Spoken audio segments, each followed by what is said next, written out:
Cricket match જોવા જતા હો તો તમારા મોબાઈલને જરા સાચવજો। અમદાવાદમાં મોબાઈલ ચોરી કરતી આંતરરાજ્ય ગેંગનો પર્દાફાશ થયો અને તેમાં કેટલાક ચોંકાવનારા ખુલાસા સામે આવી રહ્યા છે। પોલીસ કસ્ટડીમાં જોવા મળતા આ આરોપીઓ રઘુ મહતો અને વિક્રમ મહતોની મોબાઈલ ચોરી કેસમાં અમદાવાદ પોલીસે કાલુપુર રેલવે સ્ટેશન પરથી ધરપકડ કરી લીધી છે। આરોપીઓ મૂળ ઝારખંડના રહેવાસી છે।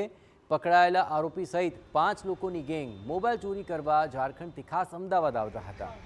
કેટલાક સાગરીતો ચોરી કરવા માટે જ ખાસ ફ્લાઇટમાં અમદાવાદ પહોંચી જતા।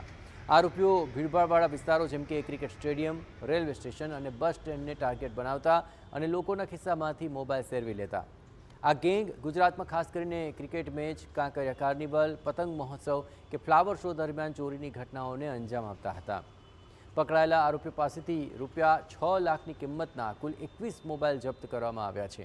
આ આરોપીઓએ અમદાવાદ, મહેસાણા, આણંદ અને કર્ણાટકના બેંગાલુરુ સહિતના શહેરોની અંદર ગુનાઓને અંજામ આપ્યા છે। ચોરીના મોબાઈલ ઝારખંડ જઈને વેચી નાખતા હતા। આ આરોપીઓએ ઓઢવની અંદર એક મકાન ભાડે રાખ્યું હતું। અગાઉ નોંધાયેલા ગુનાને લઈને હાલ તો બંને આરોપીઓને ચાંદખેડા પોલીસને સોંપાયા છે। ચાંદખેડા પોલીસે આરોપીઓના રિમાન્ડ મેળવ્યા છે અને આ ગેંગના વોન્ટેડ આરોપીઓની શોધખોળ હવે શરૂ કરી છે।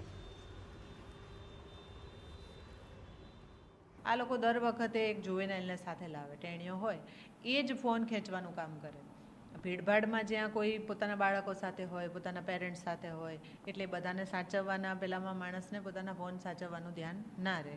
ફોન આગળના ખિસ્સામાં હોય, પાછળના ખિસ્સામાં હોય, ખબર ન પડે એ વખતે ભીડમાંથી ફોન કાઢી લેવાનો। ફોન કાઢી અને 50 મીટર દૂર એક બીજો માણસ હોય એને ફોન જઈને દઈ દે, એટલે તમે એને પકડી બી લો તો એની પાસેથી કંઈ નહીં મળે।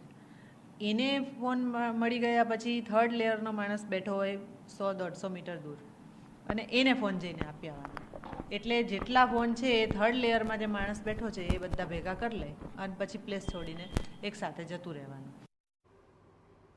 ભાવનગરમાં